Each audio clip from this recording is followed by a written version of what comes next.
Hey, hi guys, good afternoon.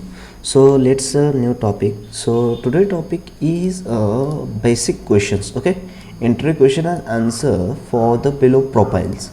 So basically, like as a you JavaScript developer, TypeScript developer, web developer, otherwise mobile application या backend developer. Okay, so mostly you React developer, React Native developers, MERN stack developer, or MERN means like as a R means is React and A means Angular similar to, and also the similar to full stack developer. So इसके अंदर हम ये cover करेंगे not end to end and ये जो question है ये मैंने कुछ डिवाइड कर दिए, जैसे जावास्क्रिप्ट के क्वेश्चन अलग कर दिए, टाइपस्क्रिप्ट के क्वेश्चन अलग कर दिए, रिएक्ट के कुछ अलग क्वेश्चन कर दिए, रिएक्ट नेटिव के कुछ क्वेश्चन मैंने अलग कर दिए है। ओके, नोड जीएस के कुछ क्वेश्चंस अलग कर दिए है, डेवऑप्स के कुछ क्वेश्चंस अलग कर दिए, और मैंने कुछ प्रोग्राम्स लिखे हैं। सो हम प्रोग्राम भी वन बाय वन राइट करेंगे और आपको मैं एवरी क्वेश्चन एक्सप्लेन करूँगा। ये जो सारे क्वेश्चन थे ये मुझे पूछे थे एवरी क्वेश्चन, सो इसके मैंने नोट्स क्रिएट किए और ये नोट्स आपके साथ शेयर करना चाहता हूँ। सो इसके अंदर का कुछ क्वेश्चन का मुझे ही आंसर पता नहीं है। ओके, मैं भी रिसर्च कर रहा हूँ, जो कुछ है वो उसका मैं शॉर्टकट में आपको बताऊँगा, बट आप इंडिविजुअली इसका सॉल्यूशन देख लेना, थोड़े से डॉक्यूमेंटेशन क्रिएट करना, तो आपके लिए इंटरव्यू के लिए और आपके जो डेवलपमेंट है, जो आप डेवलपमेंट करते हो अभी राइट नाउ, तो उसके लिए भी आपके लिए बहुत यूज़फुल रहेगा। तो चलो हम स्टेप बाय स्टेप जाते हैं आगे one by one. Okay, so is taking more times. Okay, so let's continue. So basically हम HTML CSS तो आपको क्वेश्चन आनी ही चाहिए। ओके, वेब डेवलपर या किसी भी प्रोफाइल के अंदर जाते हो। सो बेसिकली कंपनी क्या करती है, क्योंकि कंपनी HTML CSS से मोस्टली नहीं स्टार्ट करती, जब आपका एक्सपीरियंस बढ़ जाता है तो बेसिकली स्टार्ट होता है आपका जावास्क्रिप्ट से। कुछ कंपनी भी ऐसे है कि HTML CSS पूछ लेती है, बेसिक ऑल द टैग्स पूछ लेती है, मतलब CSS के अंदर क्लास और ID को किसको प्रायोरिटी होती है, फिर बाद में इसे बेसिक बहुत सारे क्वेश्चन पूछ लेती है CSS के रिलेटेड और HTML के टैग रिलेटेड मल्टीपल। तो आप वो थोड़ा सा देख लेना, डीप में थोड़ा सा देख लेना, बट इतना भी डीप में मत देखना, क्योंकि मेन फोकस है आपका जावास्क्रिप्ट, बिकॉज ये जो है ये सारा जावास्क्रिप्ट के रिलेटेड ही है। ओके, जावास्क्रिप्ट के अंदर जो फर्स्टली क्वेश्चन आता है वो आता है होस्टिंग। ओके, ये होस्टिंग आपने क्वेश्चन उन्होंने पूछा इंटरव्यू में, तो आपको इसका प्रॉपरली बताना आना चाहिए कि what is hoisting. So hoisting is like as memory allocation similar है, इसके अंदर हम वैर लैट और कॉन्स डिक्लेयर कर सकते हैं। you can variable you can declare, you can before you can access, then you not any error coming. Okay, so a variable access करने के बाद anywhere you can access the variable value. Let means like as a within bracket level scope रहेगा उसका। Okay, and out of the bracket you can not using the let, but where we are access the out of the bracket level, and also the constant one declaration, once time declaration, या properly explain करना आना चाहिए। Okay, second question आता है आपका closure. What is closure, तो आपको closure explain करना आना चाहिए प्रॉपरली। देखो, क्लोजर मीन्स क्या होता है कि एक फंक्शन होता है, उस फंक्शन के अंदर अनदर फंक्शन डिक्लेयर किया है, like as a function A function B, और फंक्शन बी के अंदर फंक्शन ए के कुछ वेरिएबल हम एक्सेस करते हैं। तो इसका और एडवांस में है तो आप उसका भी R&D करना। तो अनदर उनका क्वेश्चन ये आता है कि tell me advantages of the closure, तो वो भी आपको एक्सप्लेन करना आना चाहिए। देखो, थर्ड क्वेश्चन आता है आपका शैडो कॉपी और डीप कॉपी। ओके, तो ये मोस्टली डीपली क्वेश्चन है, बट आपको ये पता होना चाहिए shadow copy and deep copy. देखो, shadow copy and deep copy ये होता है कि मान लीजिए कि आपने एक ऑब्जेक्ट डिक्लेयर किया। ओके, एंड लेट्स सी कि अनदर आपने object A object B, okay, object B के अंदर ए ऑब्जेक्ट चेंज किया और ऑब्जेक्ट बी को कुछ चेंज किया, तो ऑब्वियसली ऑब्जेक्ट ए को भी चेंज हो जाएगा उसकी कीज़ और इसकी वैल्यूज़। तो वो अवॉइड करने के लिए हम ये डीप कॉपी और शैडो कॉपी यूज़ करते हैं। सो देखो, डीप और शैडो कॉपी में क्या डिफरेंस है ये भी पूछ लेते हैं लोग। तो देखो, डीप कॉपी में मैं ओनली शॉर्टकट में बता रहा हूँ, ऑल क्वेश्चन का आंसर मैं शॉर्टकट में बता रहा हूँ। आप इसे इंटरव्यू में बताना मत, शॉर्ट में आप थोड़ा सा एक्सप्लेन करना टेक्निकली थ्योरेटिकली, और प्रोग्राम थ्रू। ओके, तो देखो डीप कॉपी मतलब वन लेवल तक वो हम अवॉइड कर सकते हैं, जैसे कि आपका हो गया जेसन स्ट्रिंगिफाई करके आप अवॉइड कर सकते हैं, और स्प्रेड ऑपरेटर करके भी आप डीप कॉपी अवॉइड कर सकते हो। शैडो कॉपी मतलब मान लीजिए कि एक आपका ऑब्जेक्ट है, उस ऑब्जेक्ट के अंदर कुछ फंक्शन भी है और आपने फिर बाद में जेसन स्ट्रिंगिफाई करने के बाद वो फंक्शन रिमूव हो जाते हैं, तो ये डीप कॉपी से हम अवॉइड मतलब वो नहीं कर सकते। तो इसको ये लॉजिक रिमूव करने के लिए हमें क्या करना पड़ेगा, एक लोडेसिक लाइब्रेरी आती है, वहाँ पर डैश क्लोन डीप एक प्रॉपर्टीज रहती है, उसके अंदर पास करो और फिर बाद में पूरा आप ऑब्जेक्ट की वैल्यूज कीज और फंक्शन भी एक्सेस कर सकते हो। ये भी आपको प्रॉपरली एक्सप्लेन करना आना चाहिए, विथ उसका प्रोग्राम आपको लिखना आना चाहिए। ओके, अब देखो टेम्पररी जोन मतलब आपने कुछ डिक्लेयर किया है but not any using anywhere. जो आपने डिक्लेयर किया है वो टेम्पररी जोन के अंदर जाएगा। Okay, like as you defining let और var, but you can not any initialize not anywhere using, तो ये टेम्पररी जोन के अंदर जाएगा। टेम्पररी जोन मतलब एक डेडिकेटेड जोन रहेगा जावास्क्रिप्ट के अंदर, जैसे मेमोरी एलोकेशन। देखो और इसका अंदर एक सबसे इम्पोर्टेंट ये है, आपको टेम्पररी जोन तो पता होगा, ये एक टेम्पररी जोन के अंदर जाएगा। सेकंड ये आता है कि देखो मैं आपको ये एक्सप्लेन करना चाहता था कि जावास्क्रिप्ट की जो ये रहेगी मेमोरी, तो आपका ये कंसिडर करना कि एक स्टैक है। ओके, ये एक स्टैक है लाइक दिस जावास्क्रिप्ट का, और आपने कंसिडर कीजिए var a। ओके, कंसिडर करना यहाँ पर आपने var ऐड किया है, b किया है, c किया है, आपने कुछ फंक्शन डिक्लेयर किए हैं और कुछ असिंक्रोनसली आपके like as a set time out. ये तो स्टैक क्या करता था, ये हमेशा क्वेश्चन आपको पूछ लेते हैं, मैं आपको भी प्रोग्राम के अंदर ये क्वेश्चन पूछूंगा। सो स्टैक ये ऑलवेज वेरिएबल इज फर्स्टली, देखो ये फर्स्टली एक गया, स्टैक अप हुआ, देखें सेकंड अप हुआ, ओके, थर्ड सी गया तो इसका अप हुआ। तो एक जावास्क्रिप्ट की एक मेमोरी एलोकेशन पार्ट रहती, फंक्शन गया तो function whole function is also allocation here. And asynchronously क्या होते हैं कि asynchronously is after execution. So ये सारा एग्जीक्यूशन होने के बाद जितने आपके असिंक्रोनस रहेंगे वो कॉल हो जाएगी। अगेन यहाँ पर आपके और एक ये आता है क्वेश्चन आता है जो set time out. Okay, set time out promise, तो ये दोनों में से फर्स्टली कौन सा एग्जीक्यूट होगा, तो इसके अंदर ये क्वेश्चन ये हमेशा पूछ लेते हैं। तो आप obviously promise is before calling set time out, set time out is after calling. तो इसके अंदर कुछ वो प्रोग्राम देते हैं कि सेट टाइम आउट, और उसके अंदर लिख लेते हैं कि console.log और वो टाइम देते हैं 0-100 लाइक दिस। तो आप ये ध्यान रखना कि promise is firstly output and set time out का जो आउटपुट रहेगा वो बाद में रहेगा।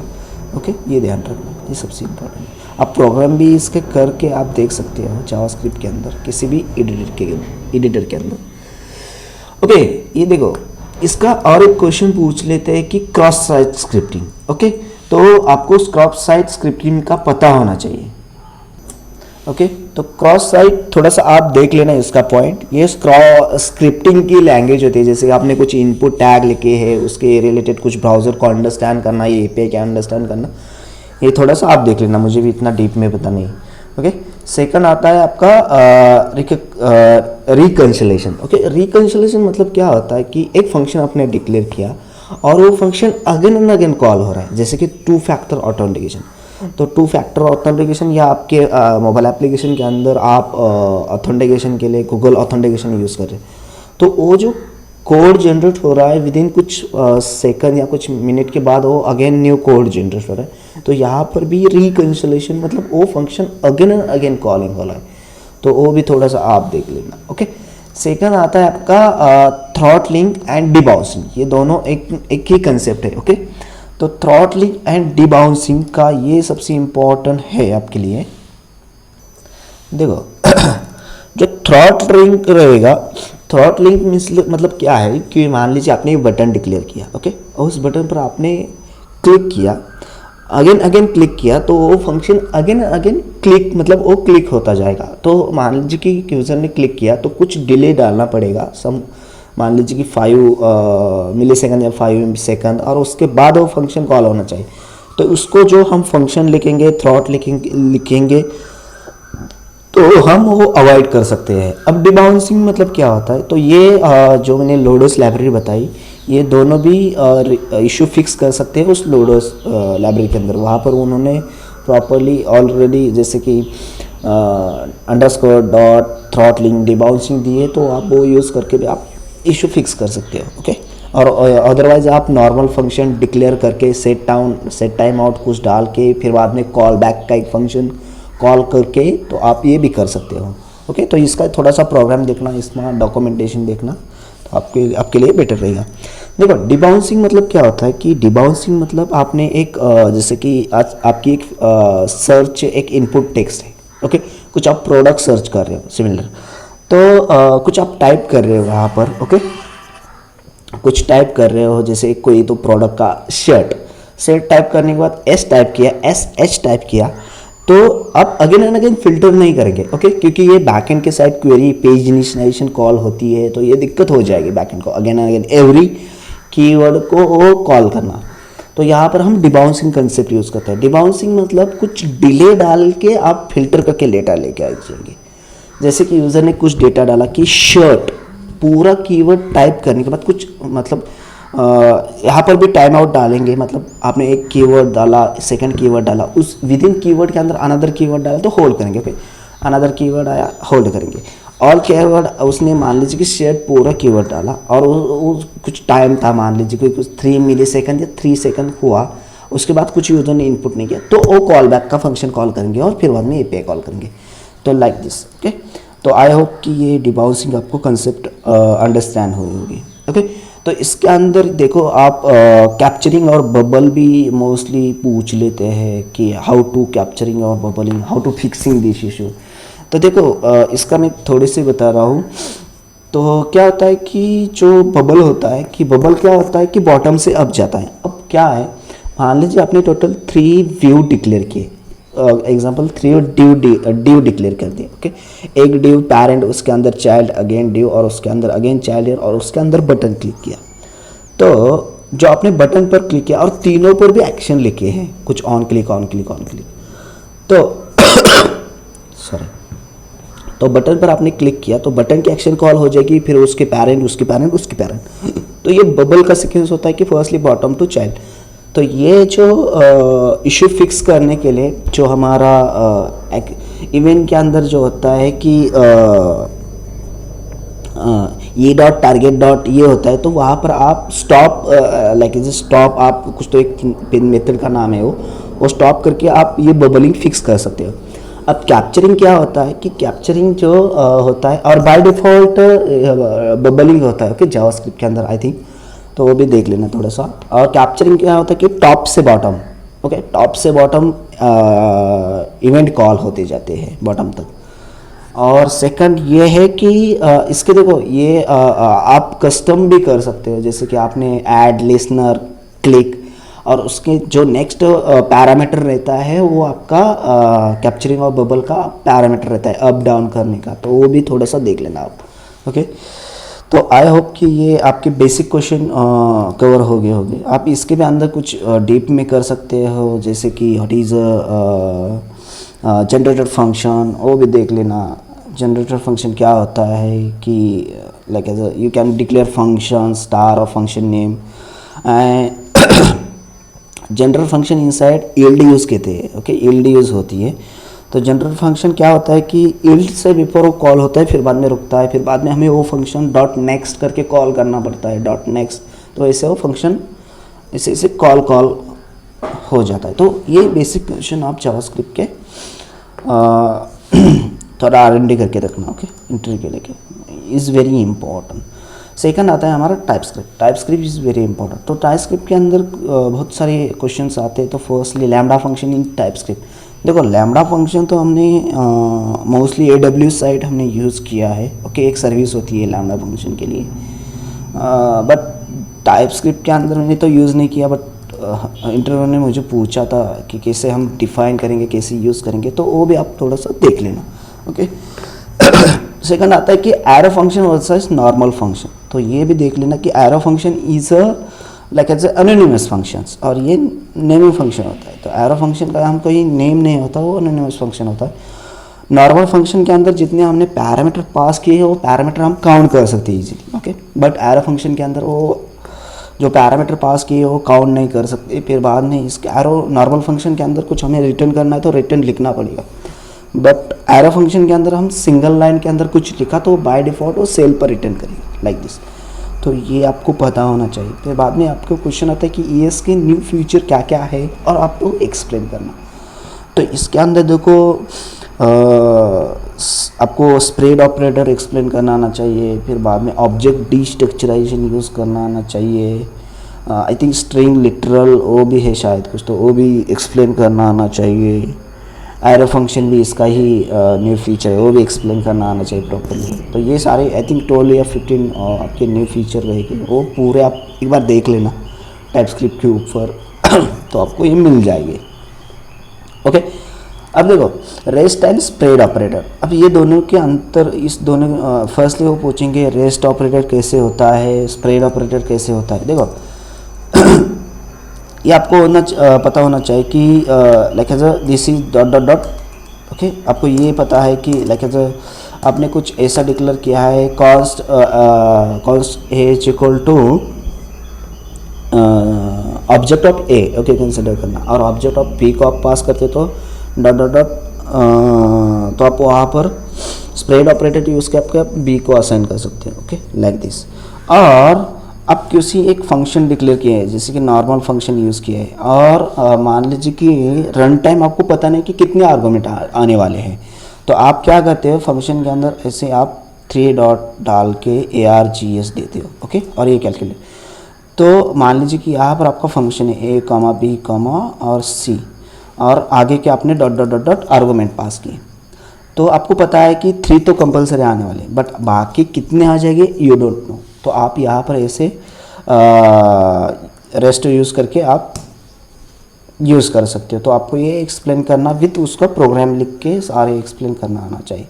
सेकंड है कि आपका टाइपस्क्रिप्ट के अंदर ओवरलोडिंग कैसे करते हो, कि टाइपस्क्रिप्ट ओवरलोडिंग इन टाइपस्क्रिप्ट। तो आपको पता होना चाहिए कि आप एक क्लास लिखा है, अनदर आपने क्लास लिखा है। आपको ये तो पता है कि आपने C++ के अंदर आपने सारे अंडरस्टैंड किए हैं कि कैसे आप ओवरलोडिंग ओवर राइडिंग करते हो जावा के अंदर। तो यही है कंसेप्ट, सिर्फ आप रिवीजन करना, ओके। सेकंड क्वेश्चन आता है कि JavaScript versus TypeScript, okay. TypeScript और जावास्क्रिप्ट के अंदर क्या क्या है, तो आपको ये एक्सप्लेन करना आना चाहिए कि हम जो टाइपस्क्रिप्ट के अंदर सारे हम टाइप्स इजीली डिफाइन कर सकते हैं। हम इजीली रन टाइम ही चेक कर सकते हैं कि क्या आउटपुट आ जाएगा, इसका टाइप क्या है, इजीली एक्सेस कर सकते हैं। इंटरफेस है, फिर बाद में मल्टीपल आप फंक्शन और फंक्शन इंटरफेस इनियम कांस्टेंट, ये सारे आप डिफाइन कर सकते हैं easily. You can access the also TS config के अंदर वो बता देना कि सारे हम कॉन्फ़िगरेशन कर सकते हैं। फिर बाद में path easily absolute relative path भी हम इजीली यूज़ कर सकते हैं। ये जावास्क्रिप्ट के अंदर यूज़ कर सकते हैं, बट टाइपस्क्रिप्ट के जो जो फीचर आपको लगे वो थोड़ा R&D करके आप एक्सप्लेन करना, ओके। तो इसके अंदर ये इज़ वेरी शॉर्ट मैंने टाइपस्क्रिप्ट के बताया। फिर बाद में मान लीजिए कि आपको क्वेश्चन ये आता है कि कंसिडर कीजिए कि आपको डेटा टाइप ही पता नहीं, किसी API के थ्रू डेटा टाइप आ रहा है, ओके। तो आप एनी तो यूज़ नहीं कर सकते, ओके। ये कंडीशन है इंटरव्यू की। तो आप क्या यूज़ करेंगे लाइक दिस, तो आप वहाँ पर टाइप यूज़ कर सकते हो। तो ये भी क्वेश्चन आपको पूछ लेते हैं, आपको टाइप्स पता होना चाहिए सारे।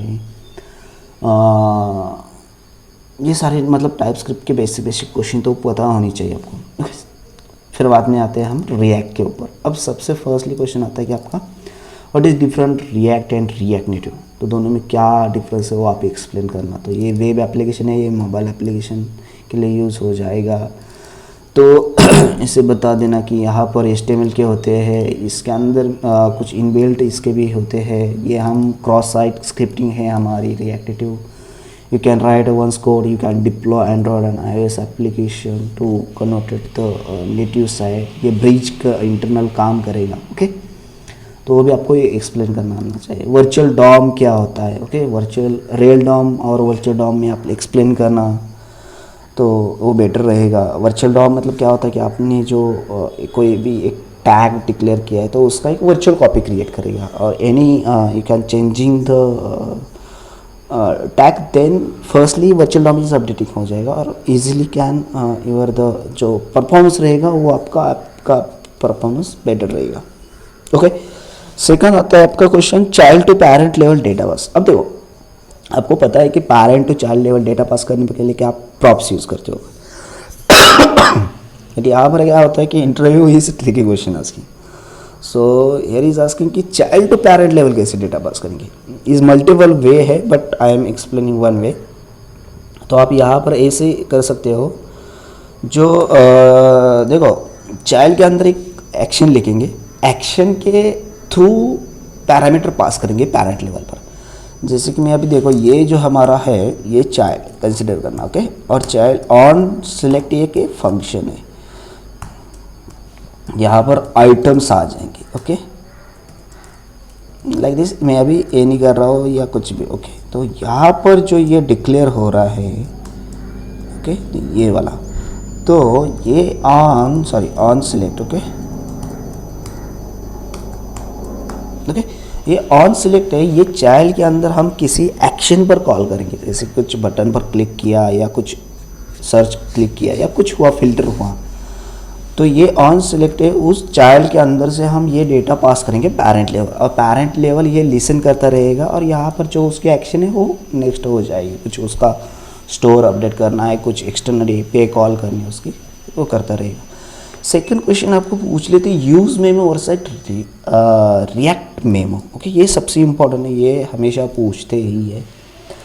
तो देखो, रिएक्ट मेमो जो होता है होल कंपोनेंट आपको रिटर्न कर सकता है, ओके, बेसिकली यही है। बेसिकली देखो, use memo, use call back, तो आपको यहाँ पर ये पूछेगा कि रिएक्ट के अंदर ऑल्सो ये पूछेगा कि आप फंक्शनल कंपोनेंट यूज़ करते हो, क्लास कंपोनेंट यूज़ करते हो, तो फंक्शनल कंपोनेंट के अंदर क्या क्या यूज़ करते हो, जैसे use state, use effect, use rape, use call back, use memo, okay. फिर बाद में आप क्या आता है कि यूज़ रिड्यूसर होता है, यूज़ कॉन्टेक्स्ट भी होता है, ओके। तो आपको ये आप कस्टम हुक्स भी लिख सकते हो, क्या लिखे हो तो आप उसका एग्जांपल दो और आपको लिखने के लिए भी बताएंगे, ओके। कस्टम हुक्स वो भी ध्यान रखना, आपको वो राइट करना आना चाहिए, ओके। यूज़ मेमो और use call back basically performance increment के लिए यूज़ होते हैं, यही ध्यान रखना। बट ये दोनों में क्या डिफरेंस है वो भी देख लेना आप, ओके।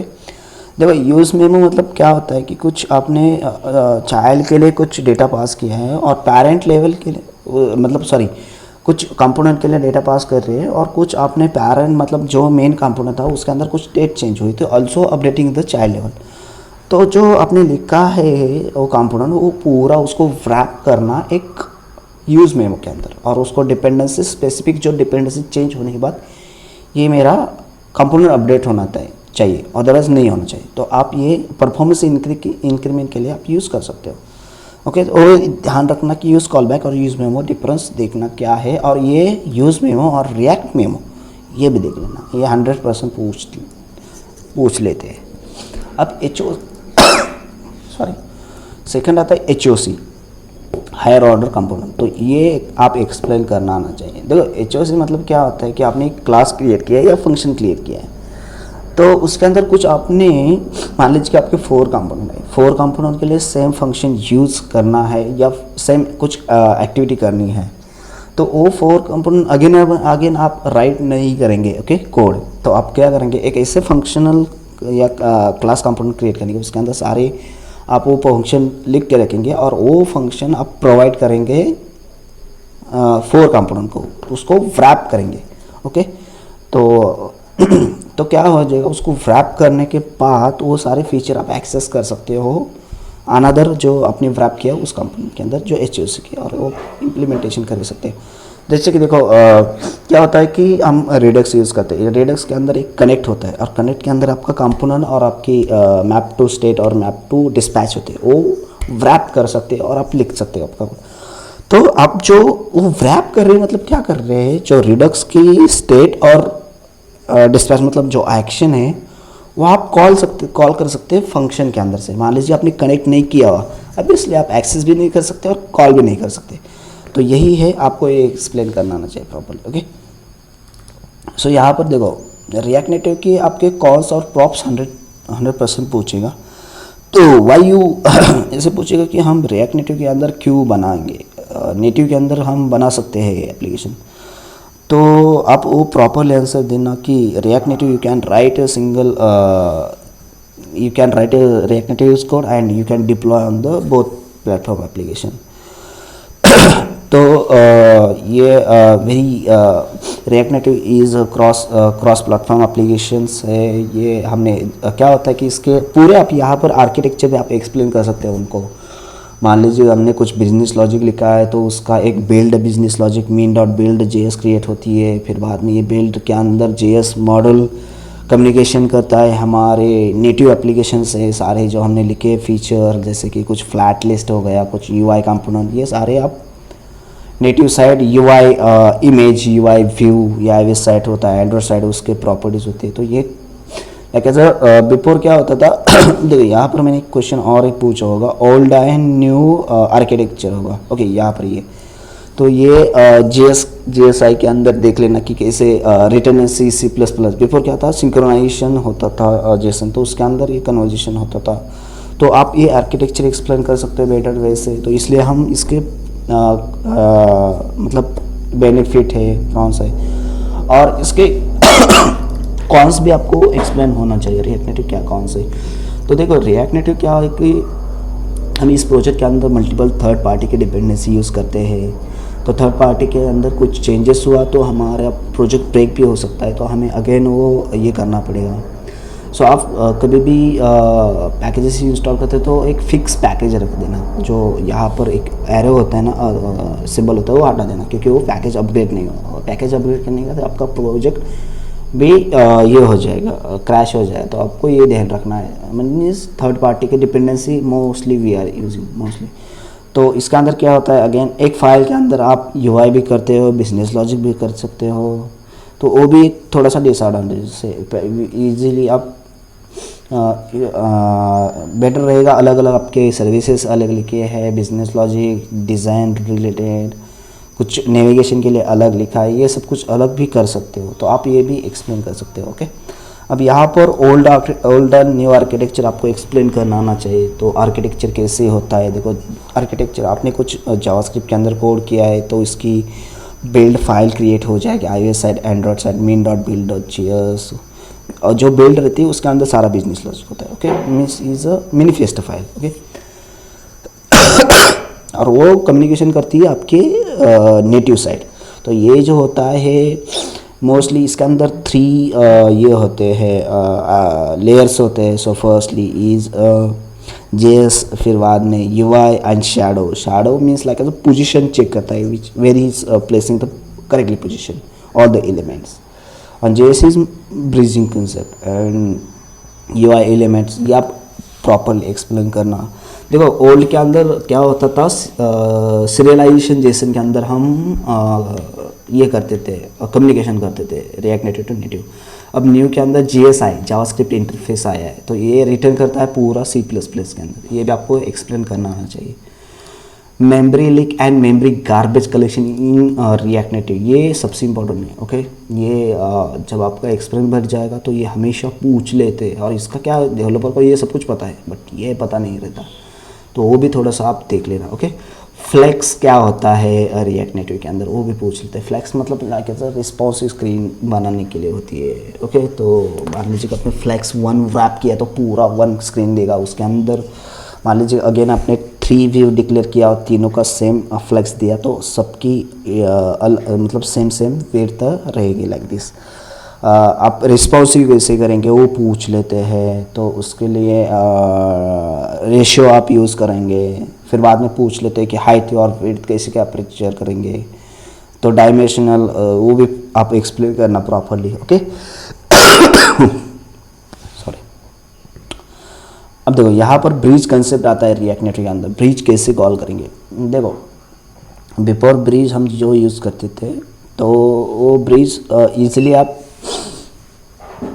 क्या कर सकते हो, ऑब्जेक्टिव और ऑब्जेक्टिव के अंदर कुछ आप फंक्शन लिखा है जो रिएक्ट नेटिव के अंदर पॉसिबल नहीं है, आप नेटिव साइड कोड लिखते हो। ओके, जैसे कि RCT के अंदर से एक फंक्शन लिखा है नेटिव के अंदर, iOS नेटिव के अंदर, और एंड्रॉयड के अंदर @react मेथड। तो आप ये रिएक्ट नेटिव मेथड से नेटिव मॉडल से आप वो फंक्शन एक्सेस कर सकते हो और कॉल कर सकते हो लाइक दिस। तो आपको ये प्रॉपरली एक्सप्लेन करना आना चाहिए। आपने इस पर काम किया होगा तो आप बेटर वे एक्सप्लेन कर सकते हो, नहीं किया तो आप एक बार देख लेना। ओके,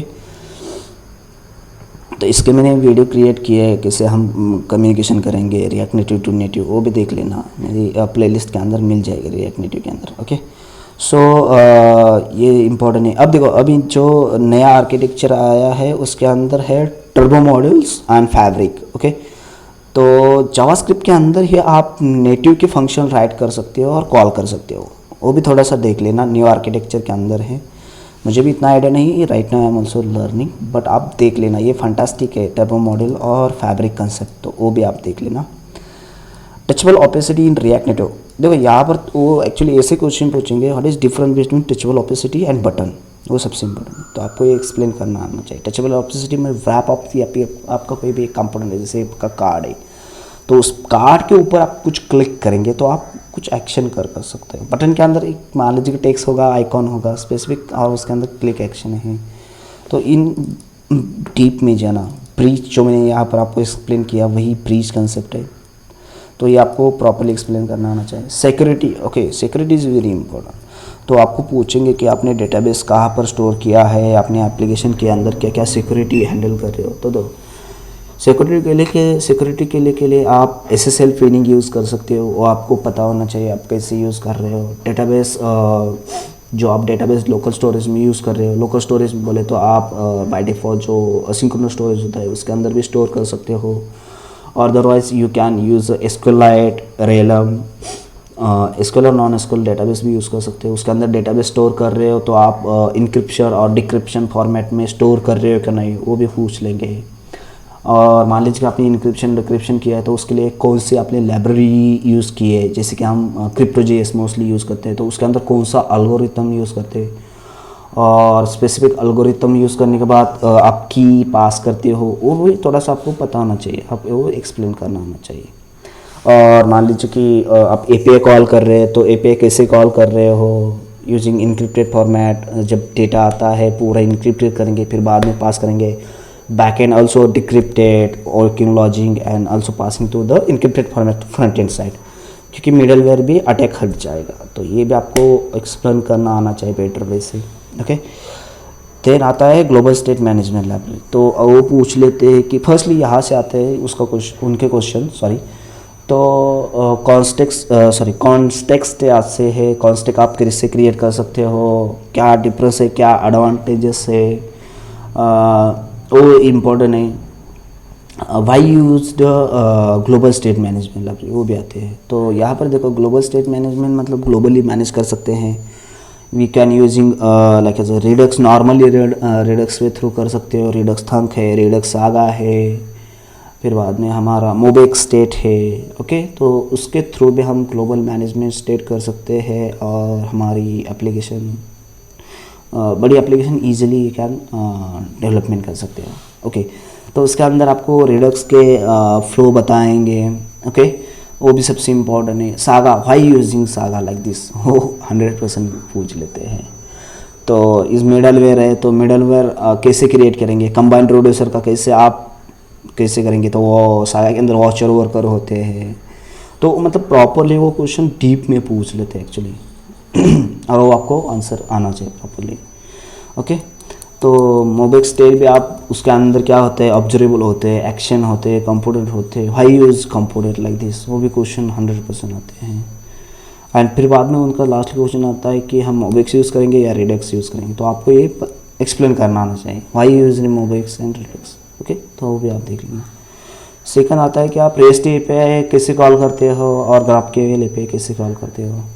देखो, रेस्ट एपीआई के लिए उनको आप ऐसे भी बता सकते हैं, we are using third party library as Axios, and there is also HTTP multiple get put post patch के थ्रू हम एपीआई एंड पॉइंट कॉल कर सकते हैं, और रिस्पॉन्स आने के बाद आपका जो स्टोर है, कोई भी ग्लोबल स्टोर, वो आप अपडेट कर सकते हो।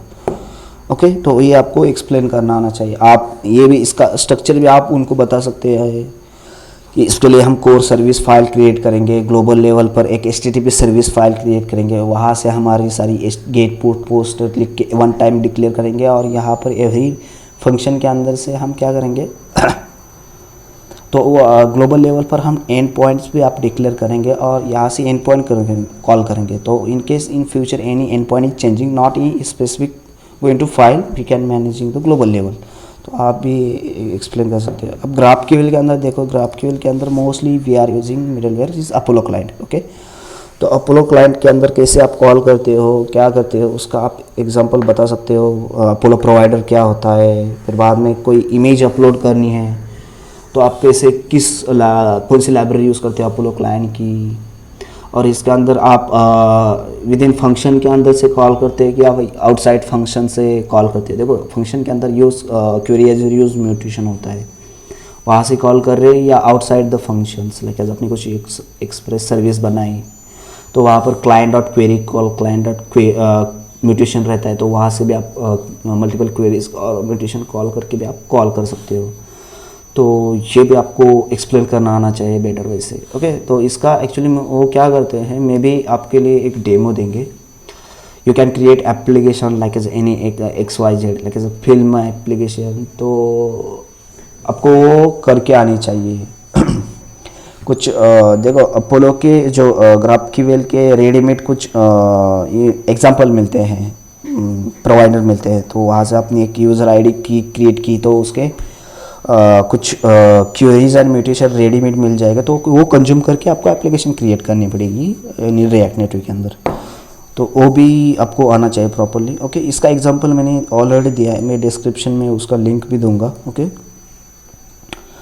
तो वो भी देख लेना। सेकंड आता है कि which you design pattern following in React native. So basically multiple design pattern है, तो आपको ये एक डिज़ाइन पैटर्न कोई तो आपको एक्सप्लेन करना आना चाहिए, जैसे कि एटॉमिक डिज़ाइन पैटर्न। तो एटॉमिक डिज़ाइन पैटर्न आपको प्रॉपर्ली एक्सप्लेन करना आना चाहिए। Atomic, molecular organization, template, pages, तो क्या क्या डिफरेंस है, आप कैसे मैनेज करेंगे आपकी UI।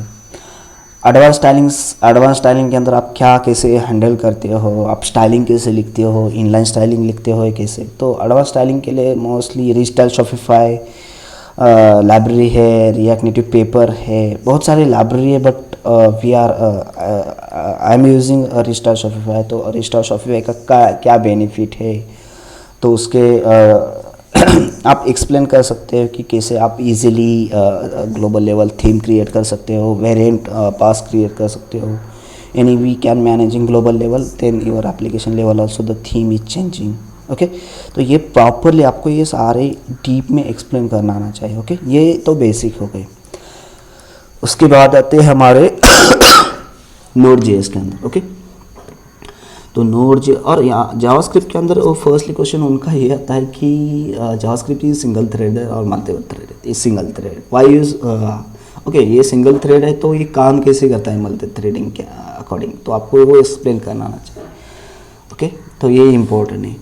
तो आपको यहाँ पर देखो callback and callback hell के अंदर क्या डिफरेंस है। Callback mostly we are using asynchronously task. Okay, and callback hell means like as closure कैसे होता है फंक्शन के अंदर फंक्शन लाइक दिस। ओके, यहाँ पर कॉल बैक हेल मतलब कॉल बैक लिखा है, उसके अंदर अगेन कॉल बैक, उसके अंदर call back, this is case is call back. Okay, callback hello, तो आपको ये एक्सप्लेन आना चाहिए। सेकंड आता है कि event loop. Okay, event loop क्या है, इसका काम कैसा है, तो देखो I will explain you basically. देखो यहाँ पर मैं थोड़ा सा एक्सप्लेन कर देता हूँ कि इसका रिएक्ट का जो फ्लो चलता है, आर्किटेक्चर वो कैसे चलता है। फर्स्टली जो आती है, फर्स्टली रिक्वेस्ट आती है। ओके, रिक्वेस्ट के बाद जो आता है इवेंट क्यू आता है। ओके, इवेंट क्यू अब वो फिर बाद में ये करना। ओके, इवेंट क्यू के अंदर उसके बाद आता है इवेंट लूप आता है। ओके, ये ध्यान रखना, इवेंट लूप। अब इवेंट लूप क्या करता है, ये सबसे इम्पोर्टेंट है। ओके, इवेंट लूप, अब इवेंट लूप चेक करता है कि ये ऑपरेशन ब्लॉकिंग है या नॉन ब्लॉकिंग है। Okay, like this blocking, and ये होगा आपका नॉन ब्लॉकिंग। तो ऑब्वियसली नॉन ब्लॉकिंग है तो डायरेक्टली आउटपुट जाएगा, उसका इनपुट आउटपुट हो जाएगा ऑपरेशन। अब मान लीजिए किसी ऑपरेशन आप क्रिएट कर रहे हो तो वो ब्लॉकिंग में है, तो अगेन यहाँ पर एक आता है थ्रेड पूल आता है। ओके, थ्रेड पूल आता है, ये सबसे इम्पोर्टेंट। या थ्रेड पूल मतलब वो जो ब्लॉकिंग ऑपरेशन है वो सारे उसके मॉनिटराइजेशन करना। और उसके बाद आती है आपकी एक्सटर्नल सर्विस। एक्सटर्नल सर्विस मतलब किसी फाइल आपको रीड करना है, डेटाबेस से डेटा लेना है, राइट करना है, या एक्सटर्नल कोई भी सर्विस रहेगी एनीवेयर, तो ये आपको एक्सप्लेन करना आना चाहिए। Event loop is very important concept. Event loop कहाँ से क्या होता है, इवेंट क्यों से आता है, यहाँ पर सारे चेक होते हैं, event blocking non blocking operation, तो ये आपको एक्सप्लेन करना आना चाहिए डेटाबेस से। सेकंड आता है मिडलवेयर। तो रिएक्ट नेटिव के अंदर आपने मिडलवेयर में क्या क्या यूज़ किए और कैसे, देखो middleware is a multiple middleware react native के अंदर। जैसे कि आपके फाइल अपलोड करने के लिए आई थिंक मल्टीफ्लेक्स या कुछ तो होता है, म्यूट्रिक्स का मल्टीप्लेक्स वो भी यूज़ होता है। फिर बाद में आप क्रॉस जो लगाते हो वो भी एक मिडलवेयर ही कंसेप्ट है। फिर बाद में आप कुछ जैसे कि ऐप डॉट यूज़ और उसके अंदर जो आप कुछ डाल देते हो मोस्टली वो मिडलवेयर होते हैं आपके। ओके, जैसे कि वैलिडेशन के लिए आप कुछ लाइब्रेरी यूज़ करते हो जो आपके स्कीमा जो लिखी है नोड के साथ जितनी स्कीमा है, स्कीमा हर स्कीमा के लिए आपने वैलिडेशन लिखी है ना, इसकी लेंथ इतनी होनी चाहिए, इसकी लेंथ इतनी होनी चाहिए, वो भी एक मिडलवेयर ही है। तो इस बहुत सारे मिडलवेयर है, तो ये भी आपको एक्सप्लेन करना आना चाहिए प्रॉपर्ली, वो देख लेना आप। ओके, उसके बाद आता है कि node JS is single threading, then why is that is handle the concurrency. तो आपको ये सबसे इम्पोर्टेंट है, तो उसके अंदर आपको ये आंसर देना कि इवेंट बेस्ड लूप है। ओके, सबसे इम्पोर्टेंट जो मैंने आपको इवेंट लूप बताया मॉडल है। And JavaScript is callback system है। ओके, कॉल बैक के थ्रू चलती है, तो इसलिए ये easily we can managing the concurrency, तो ये आपको एक्सप्लेन करना आना चाहिए। उसके बाद वो क्वेश्चन पूछ लेते कि which you use database in Node.js, तो आप मोस्टली नॉन एसक्यूएल या एसक्यूएल भी साइड जा सकते हो। तो mostly Node.js side is non SQL use होता है MongoDB। ओके, तो MongoDB के अंदर बहुत सारी है, जैसे कि अजूर की साइड CosmosDB है, DynamoDB AWS साइड है, MongoDB है। तो ये इसके रिलेटेड वो क्वेश्चन पूछ लेते हैं कि मान लीजिए कि मुझे स्पेसिफिक की से कुछ डेटा सर्च करना है, तो आप रेजिक्स यूज़ कर कैसे फिल्टर कर सकते हो। Okay, sorry. उसके बाद आर्गुमेंट पूछेंगे, आर्गुमेंट के अंदर आपने क्या क्या यूज़ किया है, ग्रुप, मैच, तो वो भी आपके लिए 100% पूछेंगे। तो ये बेसिक जो आपने यूज़ किया है वही पूछ लेंगे मोस्टली। ओके, पेज इनिशियलाइजेशन क्या यूज़ करेंगे, मतलब dot size, dot length, like this, वो भी पूछेंगे। तो उसके बाद आता है कि आप यहाँ पर ऑथेंटिकेशन के लिए क्या यूज़ कर रहे हो, तो JWT टोकन, उसका पूरी आपको कोड लिखने के लिए नहीं बताएंगे, बट उसके अंदर क्या क्या होता है, जैसे कि वेरीफाई होता है, फिर बाद में वेरीफाई एनी टोकन वेरीफाई करने के लिए टोकन वेरीफाई होता है, जनरेट कैसे करेंगे टोकन, उसकी एक मेथड होती है, वो भी आप एक्सप्लेन करना प्रॉपरली। ओके, ये हुआ। फिर बाद में आता है हमारे रेस्ट API डिज़ाइन पैटर्न कैसा रहेगा, और फिर बाद में GraphQL का डिज़ाइन पैटर्न कैसा रहेगा। देखो, रेस्ट API डिज़ाइन पैटर्न के लिए क्या रहेगा, आप पूरे राउटर्स के लिए एक राउटर का फोल्डर क्रिएट करेंगे, कंट्रोलर के लिए कंट्रोलर का पूरा जो आपका बिजनेस लॉजिक रहेगा, स्कीमास अलग से लिख सकते हो, मॉडल्स अलग लिख सकते हो। और देखो यहाँ पर लिंकिंग कैसे होता है, फर्स्टली जो आपके स्कीमास और मॉडल रहेंगे वो कंबाइंड रहेंगे, फिर बाद में आपके कंट्रोलर मतलब आपका बिजनेस लॉजिक के मल्टीपल आपके कर्ड के ऑपरेशन रहेंगे हर फीचर के, और वो कंट्रोल आपका राउटर के अंदर कंबाइन मतलब वो राउटर मतलब स्पेसिफिक मल्टीपल राउटर रहेंगे, वहाँ पर आपके लिंक रहेंगे, वहाँ पर आपने मिडलवेयर डाला है, ये router is authentication then calling the you are the controller, otherwise do not the controller like this। Okay, तो वो भी आपको एक्सप्लेन करना आना चाहिए प्रॉपरली। उसके बाद आता है आपका GraphQL। तो GraphQL आप कौन सी लाइब्रेरी यूज़ करते हो, जैसे कि आप Nest.js यूज़ करते हो, तो Nest.js के अंदर Nest.js के अंदर आप GraphQL कैसे हैंडल कर रहे हो। देखो वहाँ पर we are developing two types, firstly is schema firstly and code firstly. तो आप वो GraphQL के जो रिजॉल्वर होते हैं वो सारे एक्सप्लेन करना आना चाहिए, स्कीमाज, रिजॉल्वर, डेटा टाइप भी इम्पोर्टेंट है वो एक्सप्लेन आना चाहिए। और we are using also the code firstly. तो आप कैसे मैनेज कर रहे हो फील्ड प्रॉप और उसके अंदर क्या डिफरेंस है, ऑटोमेटिकली आपकी स्कीमास फाइल कैसी जनरेट हो रही है वो भी आपको एक्सप्लेन करना आना चाहिए। ओके, ये सबसे इम्पोर्टेंट है। थोड़ा सा ये देख लेना GraphQL, क्योंकि ये अब न्यू टेक्नोलॉजी है और ये आपको एक्सप्लोर करना आना चाहिए। तो इसके मैंने ट्यूटोरियल ऑलरेडी क्रिएट किए हैं सारे, कैसे हम कोड फर्स्ट के अंदर ये करेंगे, कैसे हम हैंडल करेंगे। और इसके अंदर और एक सबसे इम्पोर्टेंट आता है कि लाइफ साइकिल का इशू कैसे फिक्स करेंगे। जैसे ए का फीचर है, A component, B component, C component. तो मान लीजिए कि ए के अंदर बी, बी के अंदर सी, और फिर बाद में सी के अंदर सी आपने ए के अंदर यूज़ किया, तो ये इशू जनरेट होता है। तो इस कैसे आपने इशू फिक्स करेंगे, तो we are using forward ref, ये भी आपको एक्सप्लेन करना आना चाहिए। ओके, तो इंटरव्यू डीप में भी क्वेश्चन पूछ सकते हैं।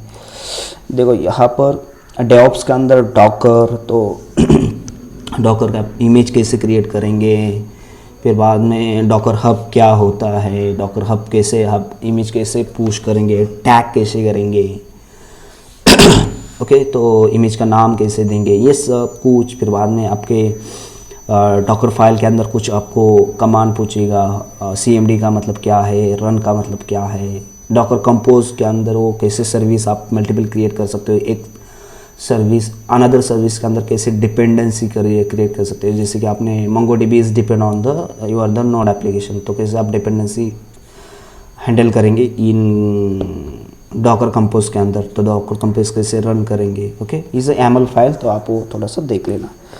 Okay, getup is basic, but आपको ये पता होना चाहिए कि गेटअप कैसा मर्ज करेंगे, चेकआउट करेंगे, रीसेट करेंगे, रिवर्ट करेंगे। ओके, तो ये सब कुछ आप देख लेना। चेरी पिक भी देख लेना इसके अंदर, मर्ज, चेरी पिक, पुल रिक्वेस्ट कैसे, मतलब जितने आपके कमांड लाइन है वो सब कुछ देख लेना। जेंकिन क्या है, जेंकिन कैसे काम करता है। मान लीजिए कि जेंकिन गिटहब से कोड कैप्चर करना है, तो वेब हुक्स कैसी चलती है, कैसे हम जेंकिन के अंदर सारे बिल्ड, टेस्ट, डॉकर कैसे क्रिएट करेंगे और कैसे डिप्लॉय करेंगे, वो भी आप देख लेना। ओके, और यहाँ पर ये कहाँ पर सेटअप करेंगे, ये सब कुछ आपको आना चाहिए लाइक दिस। ओके, सेकंड है हमारा अजूर। अजूर के अंदर आपने क्या क्या सर्विसेज यूज़ किए हैं, जैसे कि ऐप सर्विस हो गया, फिर बाद में आपके फाइल स्टोरेज के लिए कंटेनर के अंदर ब्लॉब होते हैं, उसके अंदर अगेन 3 टाइप होते हैं ब्लॉब कंटेनर के अंदर, तो वो भी आपको एक्सप्लेन करना आना चाहिए प्रॉपरली। स्टैटिक वेब ऐप होती है, देन यूर डायरेक्टरीज होती है, मल्टीपल सर्विसेज है, तो आप वो एक्सप्लेन जितने आपने यूज़ किए। वर्चुअल मशीन क्रिएट करने के लिए वर्चुअल मशीन भी है। ओके, तो वो भी आप पब्लिक IP एड्रेस कैसे क्रिएट करेंगे, VNet क्या होता है, वो भी आप एक्सप्लेन कर सकते हैं। AWS के अंदर आपने क्या क्या यूज़ किया है, EC2 instance, router, bucketing, S3 bucketing, instance के अंदर EC2 इंस्टेंस के अंदर कौन सा आपने वो यूज़ किया, कैसे क्रिएट करते हैं, कैसे आप उसके ऊपर ये जेंकिन का सेटअप करेंगे, डॉकर का सेटअप करेंगे, वो भी आपको पूछ लेंगे स्टेप बाय स्टेप। ओके, तो ये हुआ हमारा सारा थियोरेटिकली क्वेश्चंस। तो we are moving to the programming through. तो देखो मैं कुछ ये प्रोग्राम दूंगा आपको, ये कुछ आउटपुट बताना है। Okay, like this. सो हम क्या करेंगे, एक ऑनलाइन JS फिडलर कुछ तो ओपन करेंगे और उसके ऊपर मैं क्वेश्चन और ये डालूंगा, तो आपको उसके आउटपुट आने चाहिए प्रॉपर्ली। तो मैं क्या कर देता हूँ, देखो यहाँ पर नंबर 42 डाला है, इसके वो असाइन किया है, और number 2 is equal to number यहाँ पर उनने इस नंबर 2 से नंबर 10 माइनस किया है, तो नंबर 1 का क्या आउटपुट आ जाएगा, ये आपको इसका आउटपुट पता होना चाहिए। जैसे कि देखो यहाँ पर रन किया मैंने, तो इसका आउटपुट यहाँ पर आपको मिल जाएगा। नंबर 1 इसको मैंने शो किया, नंबर 2 से मैंने माइनस किया है, यहाँ पर देख लेना कंसोल के अंदर, इसका आउटपुट है 32। अब देखो यहाँ पर क्या होता है कि देखो वैर number is equal to 42, var number is equal to 2 is equal to number 1, ये इसको इनिशियलाइजेशन कर दिया। अब नंबर 2 के अंदर से मैंने माइनस किया, ओके, तो इसके 2 की वैल्यू चेंज हुई, बट ये अपडेट नहीं हुई क्योंकि नंबर अपडेट नहीं हुआ। अब मान लीजिए इसको मैंने चेंज किया तो अब 32 आ जाएगा लाइक दिस, करेक्ट। तो ये आपको पता होना चाहिए, नहीं तो आप क्या करेंगे, हाँ यहाँ पर शैडो कॉपी और डीप कॉपी काम करेगा like this. Okay, don't like this here apply this concept. Okay, second हमारा ये है कि हमने क्या किया है, var array 1 2 3, इसको हमने देखो यहाँ पर रेफरेंस काम करेगा। ओके, यहाँ पर रेफरेंस नहीं काम करेगा। var array 1 2 3 var array, इसको array 1 इनिशियलाइजेशन करते हैं। अब देखो var array 2 is equal to var array 2 dot push, इसके अंदर से हमने कुछ पुश किया तो var array की चेंज हो जाएगी। तो यहाँ पर रेफरेंस की कंसेप्ट चल जाएगी। तो आप देखो 1 2 3 4 5 6, तो उसने क्या किया, यहाँ पर रेफरेंस की वैल्यू अपडेट की, ना कि वैल्यू की। तो आपको ये समझ में आना चाहिए कि इसको यहाँ से चेंज किया, ये हम हटा सकते हैं। ओके, तो यहाँ पर var 2 के अंदर हमने इसको इनिशियलाइजेशन कर दिया, इसको इनिशियलाइजेशन कर दिया, var 2 को हमने पुश कर दिया। तो var 2 की जब अपडेट हो जाएगी तो इसका रेफरेंस यहाँ पर आया ना, तो लॉजिकली रेफरेंस की वैल्यू अपडेट हुई, मतलब उस एड्रेस की वैल्यू अपडेट की। तो एड्रेस की जो भी वैल्यू अपडेट हो जाएगी इन फ्यूचर में, वो वैल्यू आपको दिखाएगा। मान लीजिए कि ये आपने 2 को 3 में अप्लाई किया और 3 को कुछ चेंज किया, तब भी वो चेंज हो जाएगा लाइक दिस। ओके, तो ये देखो यहाँ पर क्या है, ये सिंपल ही आपको पता ही है। डबल इज इक्वल टू मतलब आपकी वैल्यू चेक कर जाएगा, और ट्रिपल इज इक्वल टू मतलब आपका डेटा टाइप भी चेक हो जाएगा। ओके, तो ये भी मैं आपको दिखा देता हूँ। ओके, तो यहाँ पर इसकी वैल्यू ट्रू आ गई, because here we checking only the values not a data type. और यहाँ पर ट्री होता तो क्या ऑब्वियसली फॉल्स होता। ओके, तो सेकंड है हमारा ऑब्जेक्ट का। हमने क्या ली, यहाँ पर नंबर और स्ट्रिंग ली थी। अब देखो यहाँ पर आता है ऑब्जेक्ट, यहाँ पर की 2, तब क्या हो जाएगा, यहाँ पर देख लेना। अब ये ऑब्जेक्ट तब भी हमने फॉल्स कर दिया, ये ध्यान रखना। ऑब्जेक्ट कभी चेक नहीं हो सकता इज इक्वल टू। ओके, तो ये आपको आना चाहिए। सेकंड हमारा ये क्वेश्चन आ जाएगा। ओके, ये सारे क्वेश्चन आपको लिंक्डइन के ऊपर मिल जाएगी। ओके, देखो हमने एक ऑब्जेक्ट डिक्लेयर किया, a is equal to 1 is equal to a, 2 is equal to b, c is equal to 3। यहाँ पर सेट यूज़ किया, नेट्स न्यू सेट। ओके, अब देखो यहाँ पर और एक क्वेश्चन में पूछ लेता हूँ जी। जैसे मान लीजिए कि आपके पास कुछ एरे है, जैसे कि 1 2 3 3 4 5 6।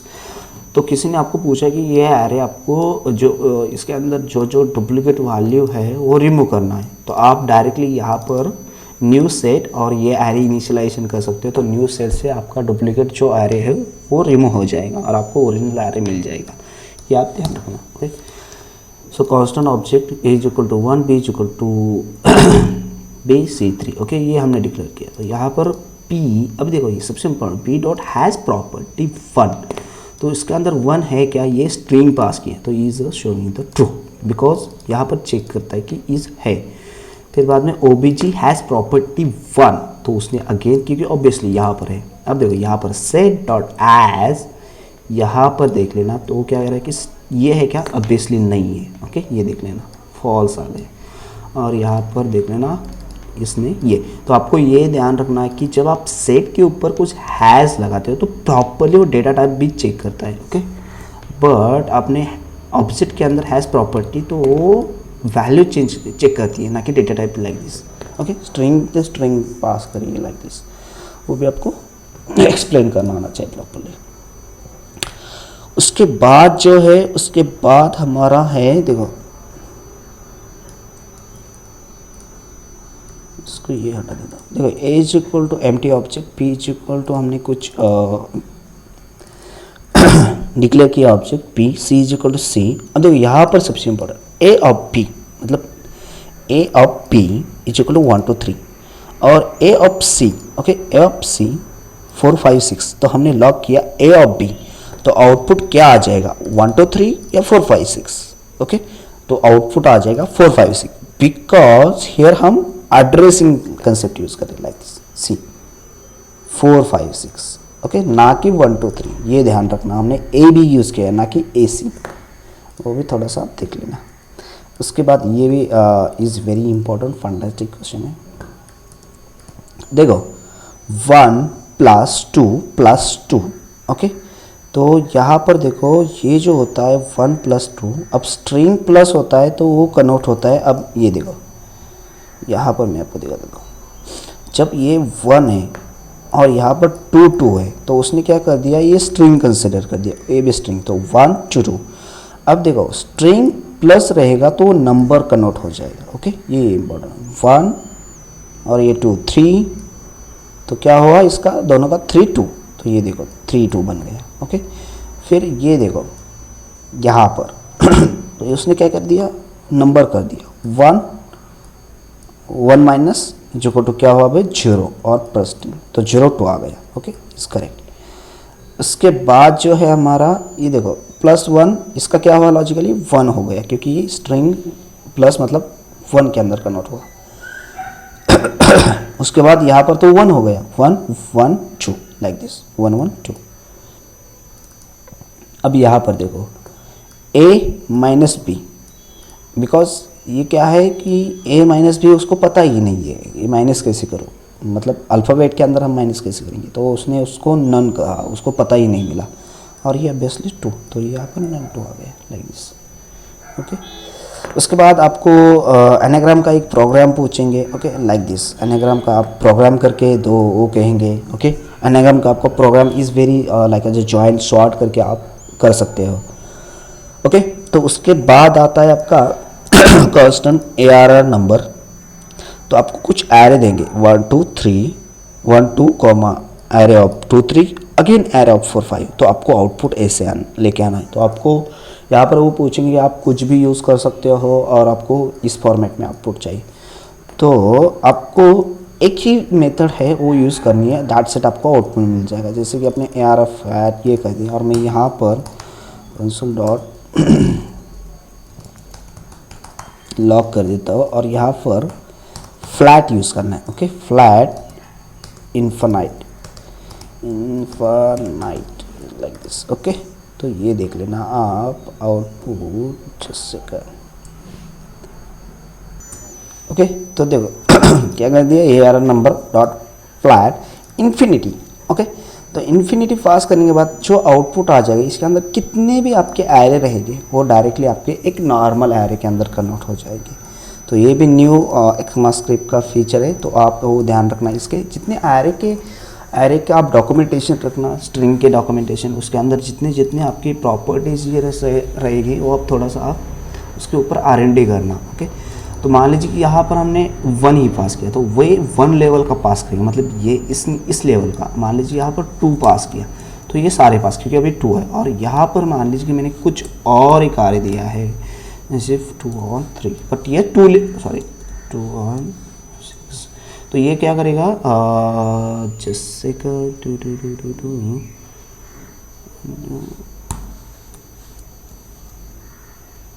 ओके। तो 1 और 2 उसने पास कर दिया, ठीक है। तो यहाँ पर जब इन्फिनिटी पास करेंगे ना, तो इन्फिनिटी मतलब जितने आपके एरे के अंदर एरे ऑफ एरे रहेगा वो भी आपको कन्वर्ट करके मिल जाएगा, तो वो भी आप देख लेना, ओके। उसके बाद आता है कि एक आपको प्रोग्राम दिया जाता है कि create 2D random array passing. तो पास जो करेंगे हम number of rose and number of columns like this. देखो यहाँ पर एक आपको फंक्शन क्रिएट करना है, क्रिएट 2D एरे 2 and 3। अब 2 क्या है, नंबर ऑफ रोज, एंड 3 क्या है, नंबर ऑफ कॉलम्स। तो आपको आउटपुट ऐसा आना चाहिए, ये क्या है, टोटली 2 रोज एंड इसके अंदर कितने वैल्यूज है, 3। तो ये आपको प्रोग्राम करना आना चाहिए।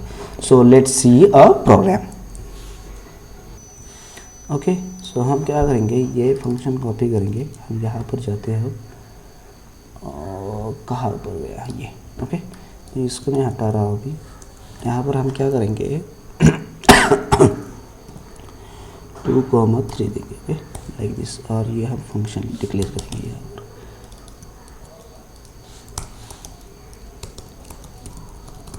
ओके। यहाँ पर लेके number of row, number of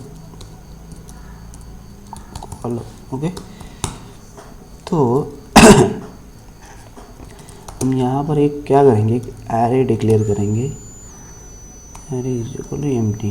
okay, यहाँ पर for let I is equal to 0, I less than क्या रहेगा, रो रहेगा, सही है। और यहाँ पर आई प्लस प्लस। ओके, अब यहाँ पर क्या करेंगे हम, array of I is equal to उसको एम्प्टी एरे पास करेंगे। फिर for J is equal to let J is equal to 0 and J less than किससे होना चाहिए, कॉलम से होना चाहिए।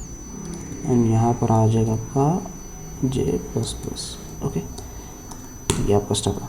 अब देखो यहाँ पर क्या हो जाएगा, array of I and array of J is equal to, यहाँ पर आपका क्या होना चाहिए, मैथ डॉट लोअर। ओके, यहाँ पर मैथ डॉट रैंडम नंबर चाहिए ना हमें, रैंडम नंबर चाहिए, इस किसके बीच में चाहिए, कुछ हम नंबर फॉर्मेट में चाहिए। ओके, ये हुआ एरे हुआ यहाँ से हम क्या करेंगे, इसको पास करेंगे, रिटर्न करेंगे, रिटर्न एरे। ओके, और यहाँ पर हम क्या करेंगे, लॉक करेंगे like this, console dot lock. Okay, यहाँ पर मैथ, हाँ इसका इशू रहेगा मैथ डॉट फ्लोर।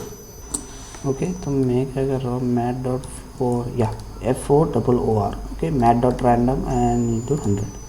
तो देखो टोटल कितने रोज बन गए, 2 रोज बन गए, 1 और 2, और इसके अंदर 2। मान लीजिए कि यहाँ पर मैंने 3 कर दिए, तो क्या हो जाएगा, 3 रोज 3 कॉलम लाइक दिस। मान लीजिए यहाँ पर 1 कर दिया तो 1 रो बन जाएगा 3। मान लीजिए कि यहाँ पर मैंने 4 कर दिया और यहाँ पर 2 कर दिया, तो देखो 2 रोज बन गए, इसके अंदर 4 लाइक दिस। तो ये आपको एग्जांपल देंगे तो ये भी आपको प्रोग्राम करना आना चाहिए। उसके बाद देखो कुछ हम रिवर्स स्ट्रिंग देंगे आपको। ओके, रिवर्स स्ट्रिंग आपको का प्रोग्राम करना आना चाहिए। तो रिवर्स स्ट्रिंग का इज़ वेरी इजी है, तो आप वो देख लेना। उसके बाद है कि कुछ सेंटेंस देंगे, एरे ऑफ कुछ वर्ड देंगे, और इसके अंदर जिसकी लेंथ मैक्स है, ओके, जिस इसके, तो आप यहाँ पर स्प्लिट यूज़ करके, ओके, इसके अंदर आप स्प्लिट यूज़ करके, ये भी इज़ वेरी नॉर्मल है, स्प्लिट यूज़ करके एरे की मैक्स लेंथ स्टोर करना, और वो जिसकी लेंथ स्टोर मैक्स है वो शो कर सकते हो। तो ये इज़ बेसिक क्वेश्चन है। ये सारे क्वेश्चन आपको लिंक्डइन के मेरे एक्टिविटी के अंदर मिल जाएंगे। तो इसके रिलेटेड और भी आपको कुछ डाउट रहेगा तो ज़रूर मुझे पूछिए, ज़रूर मुझे आस्क करिए। तो जैसे मुझे फ्री टाइम मिलेगा तो ज़रूर मैं आपको रिप्लाई दूंगा। So thank you guys, have a nice day. तो मैं क्या करता हूँ, ये जो प्रोग्राम था, ये प्रोग्राम आपको भी यहाँ पर राइट करके दे रहा हूँ तो आपके लिए ईजी रहेगा। ओके, तो राइट हियर। ओके, तो आप ये बाकी के प्रोग्राम जो है ना वो देख लेना। ओके, जस्ट ये रिवर्स स्ट्रिंग का, और ये इज़ वेरी इजीली। ओके, इसका तो मैंने आपको बता ही दिया था, जस्ट सेकंड वो भी मैं आपको दिखा देता, ऐड कर देता हूँ प्रोग्राम। मैथ डॉट बस इन्फिनिटी ऐड करना है, दैट्स इट, हो गया आपका प्रोग्राम। ओके, तो मैं यहाँ ये कॉपी करके यहाँ पर डाल देता हूँ आपके लिए। ओके, दैट्स इट, हो गया। तो have a nice day, good day. और लाइक और शेयर करना, क्योंकि इज़ मेकिंग वेरी कॉम्प्लिकेटेड, सो इसको टाइम लगता है बहुत सारा। सो आई एम ऑल्सो मोटिवेटेड, तो आपने शेयर किया तो, और सब्सक्राइब करना ना भूलें। चलो नेक्स्ट टाइम किसी अनदर ट्यूटोरियल के अंदर देखेंगे। Bye bye, have a nice day.